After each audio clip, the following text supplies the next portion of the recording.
اب تو لگتا ہے کہ اس ملک میں عام شہری ہونا ہی جرم ہے، اور اس سے بھی بڑا جرم کسی برائی یا زیادتی کے خلاف آواز بلند کرنا ہے۔ اگر آپ نرے عام شہری نہیں ہیں اور نرے شریف بھی نہیں ہیں، اور نہ دیکھو نہ سنو نہ کہو والے تین روایتی جاپانی بندروں کے مقلد ہیں، تو پھر زندگی گزارنا خاصا آسان ہے۔ ہم اپنے ہر کالم، مضمون یا تبصرے میں ہمیشہ زور آوروں یا معروفوں کا ہی ذکر کرتے ہیں، لیکن کبھی کبھار منہ کا ذائقہ بدلنے کے لیے معمولی اوقات والے کا ذکر کرنا بھی قلم کی زکوٰۃ نکالنے کے برابر ہے۔ چنانچہ بڑے شہروں کی فرائض سے غافل اور حقوق سے آگاہ باشعور چیختی چلاتی دنیا سے ذرا دیر کے لیے جنوبی پنجاب کی ایک تحصیل خیر پور ٹامے والی کا رخ کرتے ہیں۔ یہ وہی خیر پور ٹامے والی ہے جس کے نیم صحرائی علاقے میں جنرل ضیاء الحق نے زندگی کی آخری فوجی مشق دیکھی اور پھر مشق اجل بن گئے۔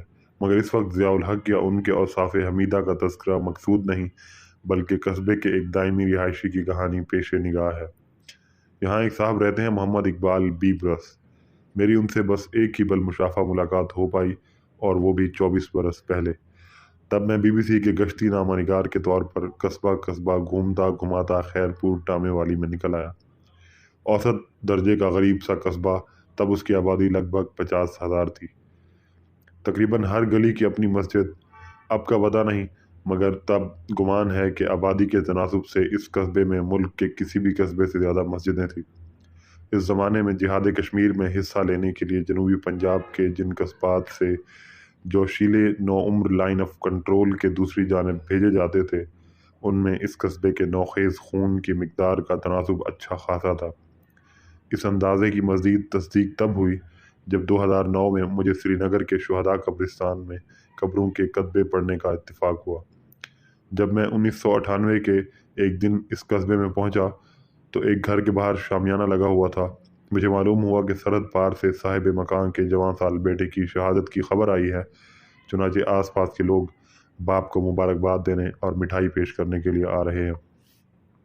جب میں یہ حریت ناک منظر دیکھ کر ایک مڈل سکول تک پہنچا تو اس کے احاطے کے باہر ٹہلتا ایک کثرتی قد والا اجنبی مجھ سے بہت تپاک سے ملا۔ لباس سے تاڑ گیا کہ یہ مورخ کسی بڑے شہر سے آیا ہے، مقامی جانور معلوم نہیں ہوتا۔ اس اجنبی نے مجھے گھر لے جا کر کھانا کھلایا، قصبے کے بارے میں ہر طرح کی جامع تفصیلات فراہم کی۔ اگلے دن مقامی معززین اور سب سے بڑے مدرسے کے محتمم سے بھی ملوایا، غرض ہر صحافتی فرمائش پوری کی، اور پھر وہاں سے رخصت ہو گیا۔ یہی اقبال بی برس تھا۔ پچھلے ماہ کی 21-22 تاریخ کو ایک خبر نگاہ سے گزری کہ خیر پور ٹامے والی کے بھنڈی شریف ہائی اسکول کے ہیڈ ماسٹر اقبال احمد کو فرقہ واریت اور منافرت پھیلانے کے جرم میں مقامی پولیس نے حراست میں لے لیا۔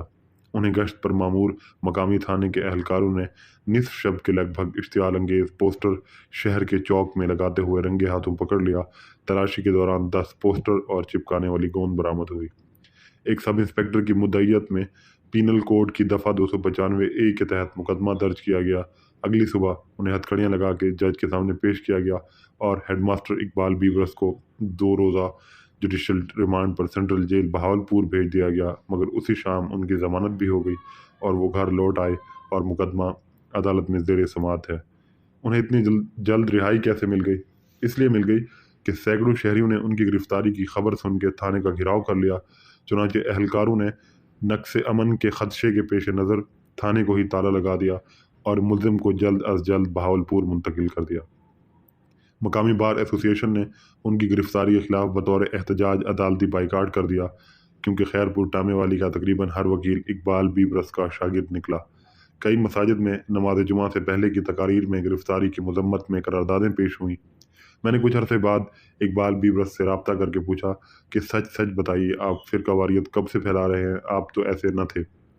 انہوں نے ہنستے ہوئے جواب دیا کہ یہ کام میں تب سے کر رہا ہوں جب سے قصبے کی شیعہ سنی امن کمیٹی کا ممبر بنا ہوں، جب سے فلاحی تنظیم الخدمت کا مقامی سرپرست بنا ہوں، جب سے اپنے مڈل سکول کو سیکنڈری سکول کا درجہ دلوایا ہے اور اس میں شہریوں کے عطیات سے رنگ و روغن کروایا ہے، نیا تعلیمی فرنیچر ڈلوایا ہے اور بچوں کے لیے نئی سائنس لیب اور کمپیوٹر کی سہولتیں قائم کروائی ہیں، اور ایک چھوٹا سا چڑیا گھر بنوایا تاکہ میرے بچے پرندوں سے محبت کرنا سیکھیں، اور تب سے مور سکول میں بلا خوف و خطر ٹہلتے ہیں۔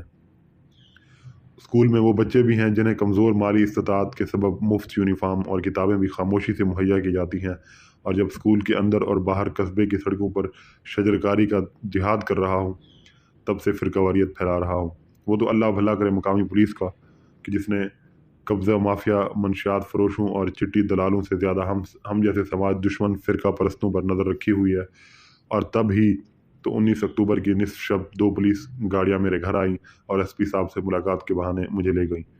تھانے جا کے مجھے معلوم ہوا کہ میں تو دراصل شہر کے بازاروں میں زہریلے پوسٹر لگاتے ہوئے پکڑا گیا ہوں۔ انہوں نے مجھے وہ پوسٹر بھی دکھائے جو مجھ سے برآمد ہوئے تھے۔ شکر ہے منشیات اور اسلحہ برآمد نہیں کیا، ورنہ تو کسی کو منہ دکھانے کے قابل نہ رہتا۔ میں نے اقبال بیبرس سے کہا کہ میں نے بہت تحمل سے آپ کی یہ دلچسپ کہانی سنی، اب ذرا اصل سبب بھی بتا دیں۔ کہنے لگے کہ بھائی اصل سبب بہت ہی بورنگ ہے، اس کی آپ کے چینل پر ریٹنگ بھی نہیں آئے گی، لہٰذا آپ بھی یہی کہانی چلائیے جو میرے خلاف کٹنے والی FIR کی بنیاد ہے۔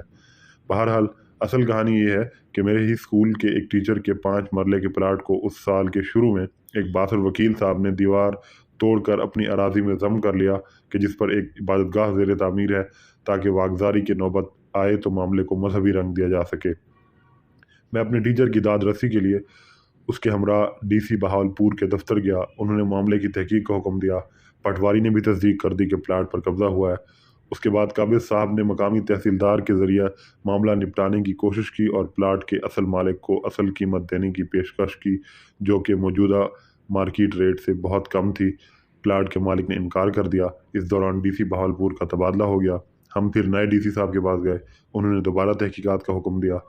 چونکہ میں اپنے ٹیچر کو انصاف دلانے کی کوششوں میں پیش تھا، لہٰذا قابض صاحب نے اپنے اثر و رسوخ سے کام لیتے ہوئے میری طبیعت بحال کرنے کے لیے مقامی پولیس سے رجوع کیا۔ یوں میں راتوں رات ایک معزز استاد سے فرقہ پرست ایجنٹ میں تبدیل کر دیا گیا۔ چونکہ ہر ثبوت اب تک الٹا پڑ رہا ہے، لہٰذا جلد ہی سب ٹھیک ہو جائے گا۔ بظاہر یہ کتنی بورنگ اور عام سی ہے کہانی لگتی ہے، مگر عام آدمی کے مسائل اتنا ہی بورنگ اور بے رنگ ہوتے ہیں۔ آپ اس ملک میں سماج سیوا اور اصول پسندی کی بنیاد پر کچھ بھی کر گزریں، لیکن اگر آپ کے پاس صحیح وقت میں صحیح کنیکشن نہیں ہے اور آپ محض اپنی ذات کی اچھائی پر ہی بھروسہ کیے بیٹھے ہیں، تو اقبال بیبرس نامی اس عام کردار سے کی زندگی سے ہی کچھ سبق حاصل کر لیں۔ خلاصہ یہ ہے کہ جو کچھ آزو بازو کر رہا ہے اسے اس کے حال پر چھوڑ دیں اور نہ کہو نہ سنو نہ دیکھو والے جاپانی بندر بن جائیں۔ یہی راہ نجات ہے آج کل۔ ڈھارس ہے تو بس اتنی کہ عام آدمی کی بھلائی کو اس جیسے عام آدمی نہیں بھولتے، اور کبھی کبھار راستی کے لیے سینہ صبر بھی ہو جاتے ہیں۔